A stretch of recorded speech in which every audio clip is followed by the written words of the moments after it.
চলো আবার সন্ধ্যেবেলা চলে এসেছি একটা নতুন ভিডিও নিয়ে আবার তোমাদের সামনে। তো সন্ধ্যেবেলা আমাদের ছাদে বসে চপ মুড়ি খাওয়া হচ্ছিলো, বৌদির সাথে সাথে তার সাথে চাও করেছিল। আর এই চপটা পাওয়া যায় আমাদের খুব কাছেই একটা দোকানে, খুব ভালো লাগে, ডাল বড়া। তো যাই হোক, মা একটু বেরিয়ে দোকান থেকে নিয়ে এসেছিলো, আর বৌদি দেখো চা করে দিল, একটা লাল চা ছিল সেটা মা খাবে। আর রাতে ডিনারে ছিল রুমালি রুটি আর মাংস অল্প একটু ছিল, আলু ঝোল, আর বৌদি তার সাথে একটা করে ডিমও করেছিল, তার জন্য মাংসটা একটু কম ছিল বলে। তো যাই হোক, ডিনারটা হয়ে গেল। আর মেয়েগুলোকে আমি দেখাতে পাচ্ছি না, কারণ মেয়েগুলো খুব গরমে হালকা পাতলা ড্রেস পরে আছে, তাই আর আমি ক্যামেরার মধ্যে ওদের ক্যামেরাবন্দি করিনি। তো যাই হোক, ওদের খাওয়ার পর বৌদি একটু দইটা পাচ্ছিল, আমি সেই ভিডিওটাও তোমাদের কাছে করেছি। দু বোনে অনেকক্ষণ গল্প করতে করতে খাচ্ছিল। যাই হোক, 3টে দিন কিভাবে কেটে গেল আমাদের। তো চলো আবার দেখতে থাকো, কারণ বৌদি দইটা পাচ্ছিলো, সেই ভিডিওটা করেছি। বৌদি খুব সুন্দর দই পাতে, তো ভালো লাগছিলো। ওরা রাত্রিরে এটা করে রাখে, পরের দিন সকালবেলা উঠে ওরা ফ্রিজে ঢুকিয়ে দেয়, তারপর দুপুরে ভাত দিয়ে খায়। তো ভালো লাগে, এই গরমে একটু দই দিয়ে ভাত খেতে সবাইরই ভালো লাগে, হালকা খেতে। তো যাই হোক, ওটা করার পর আমরাও খেতে বসে গেলাম। আমরা খেলাম রুমালি রুটি, মা আমি, আর দাদা বৌদি খেলো ভাত, কারণ বৌদি একটু ভাত পছন্দ করে রাতে, আর দাদাও তার সাথে বললো আমিও রুটি খাবো না, আমি ভাতই খাবো।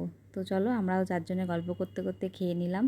আর রাত্রিটা কাটলি তো সকালে বাড়ি ফেরার তাড়া, কারণ বিকালেই চলে আসতাম। তো ভাবলাম যে একটু রাত্রিটা থেকে যাই, হয়তো একটা রাত্রি থাকলে আবার অনেক কিছু ভালো লাগা আছে। বোঝোই তো, সব মেয়েরা বাপের বাড়ি থেকে আসার সময় যেটা হয়, রাত্রিটা থাকলে মানে ওইটুকু টাইম থাকলেও মনে হয় ভালো লাগে। তো যাই হোক, সকালবেলা কাজ ছিল বলেই আমাকে তাড়াহুড়ো করে বেরিয়ে আসতে হলো। আর সকালবেলা আমার জেঠিমা এসেছিলো দেখা করতে, তো মায়ের সাথে একটু প্রতিদিন সকালে দেখা করে যায়। আর এই দেখো, আমরা বেরোবার জন্য রেডি হয়ে গেছি ঠাকুর নমস্কার করে। আর সোনাই এখানে দেখো বদমাইশি, সোনাইকে অনেক করে বলা হচ্ছিলো থাকতে, থাকছে না, কিন্তু দেখাচ্ছে বেরোনোর সময় যে আমি থাকতে চাই, কিন্তু ও থাকবে না। অনেক করে ওকে সবাই মিলে বলেছিল যে দুদিন থেকে যা, গরমে এখন যেতে হবে না। পড়াশোনার দোহাই দিয়ে চলে এলো। আর আমার বাড়ির সামনেই আমার জেঠিমার বাড়ি, সেটা তো তোমরা এর আগের ভিডিওতেও দেখেছো। তো ওই জেঠিমার ছেলে, দাদা মানে জেঠিমার ছেলে আর কি, দাদা তো দাদা বৌদির সাথে একটু দেখা করলাম। সোনাই জানলা দিয়ে কথা বলছে, তো দেখা করে রেডি হয়ে বেরিয়ে পড়লাম। পুরো মাও চলে এসছে আমাদের পুরো বাড়ির রাস্তাটা অবধি। এই দেখো, ওদেরকেও একটু দেখাচ্ছি। টুসি, ও রিলস বানায় খুব সুন্দর, তোমাদের সাথে পরে আমি একদিন শেয়ার করব ওটা।